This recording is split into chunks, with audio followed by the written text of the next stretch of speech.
মৃত্যুর মিছিলে যোগ হলো আরও এক বীর সৈনিকের নাম। 14 দিন মৃত্যুর সাথে লড়াই করে পরপারে চলে গেলেন রাজপথে বুকে গুলি খাওয়া ইমন।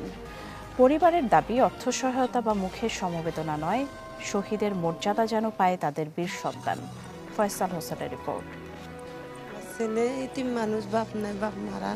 আমি কষ্ট করে বাপের মেসে বেরি কাজ করে মানুষ করছি। সন্তানের চিকিৎসার খরচ জোগাতে একদিন আগেও দেশবাসীর কাছে আকুতি জানিয়েছিলেন ইমনের মা। এর ঠিক 12 ঘন্টা না পেরোতেই না ফেরার দেশে পাড়ি জমান বৈষম্য বিরোধী আন্দোলনের মাঠের আরও এক সৈনিক।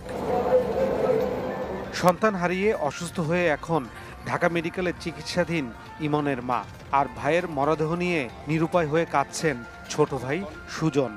আমার যেই জায়গায় তুই মনের ভাই হো, আমি সম্মান পাই ভাই। আজকে থেকে আমার কেউ কমো না যে তুই মনের ভাই। দেশ সংস্কারের আন্দোলনে টাঙ্গাইলের ভুয়াপুর থেকে মির্জাপুর এসেছিলেন ইমন। 4 আগস্ট রাজপথে পুলিশের গুলিতে গুরুতর আহত হন তিনি। চিকিৎসার জন্য ঢাকা নিয়ে আসার সময় পথে পথে বাধা দেয় পুলিশ। বাধা পেরিয়ে উত্তরা একটি হাসপাতালের আইসিইউতে ভর্তি হন ইমন। দুদিনে 1 লাখ টাকার খরচ না মেটাতে পারায় বের করে দেয় হাসপাতাল কর্তৃপক্ষ। পরে ঠাঁই হয় ঢাকা মেডিকেলে। যে জায়গায় গুলি লাগছে ওই জায়গাটা বাইরে আইছে, প্লাস খোঁচাইছে ওই জায়গাটা, মানে অবস্থাটা খুব খারাপ অবস্থা এরা করে দিছে। এমনি তো গুলি লাগা যে অবস্থা ছিল ওইটা লাগার পরে মনে করতে আরো মানে এই মারছে খোঁচাইছে কারা?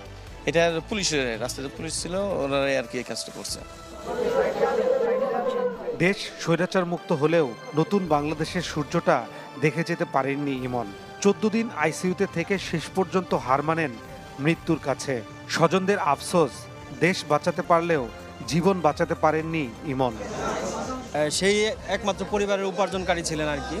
তার ছোট 2টি ভাই আছে, একজন বোন আছে, আর তার মা হচ্ছে যে অন্যের বাড়িতে কাজ করে পরিবার চালাইতো আর কি। ইমনের পরিবারের দাবি অর্থ বা মুখের সমবেদনা নয়, শহীদের মর্যাদা যেন পায় এই বীর সন্তান। ফয়সাল হোসেন, চ্যানেল 24, ঢাকা।